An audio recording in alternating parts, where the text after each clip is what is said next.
Bill Shankly made the people happy, and 63 years after he swept into Liverpool, he remains the untouchable reference point for a club's success and a godfather of Scouse culture. As a football manager, he transcended greatness, rising from the pits of the Ayrshire coalfields to become the undisputed author of Liverpool's place amongst football's giants.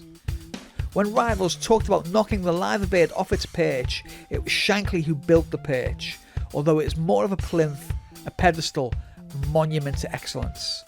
It was Shankly who created the boot room dynasty at Anfield, the conveyor belt of wisdom concealed in a broom cupboard under the main stand, which became one of football's greatest think tanks for 40 years.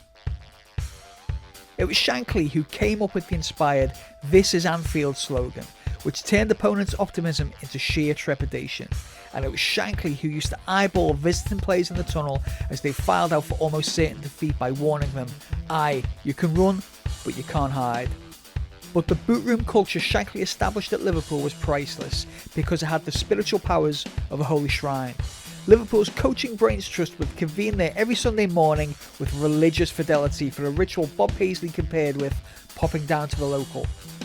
It had no natural light, the air was heavy with the aroma of leather dubbing and liniment, and apart from a kettle, the threadbare carpet and tacky calendars on the wall, it was as homely as a potting shed.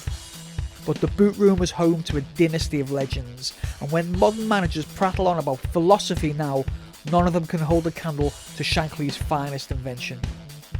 For almost 40 years, it was the nerve centre of Liverpool's success, a chapel which also served as a post-match suite to entertain visiting managers with a nip of scotch from a teacup.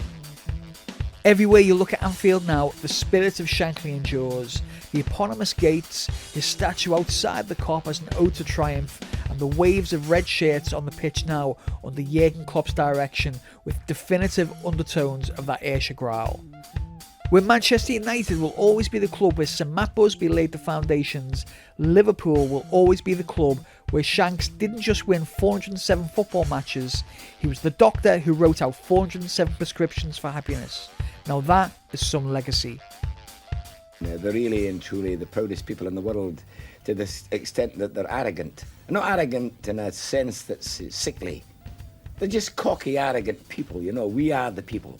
That's their motto now. And I think they are. And this is what Liverpool Football Club has done for them. It's made Merseyside the hub of football.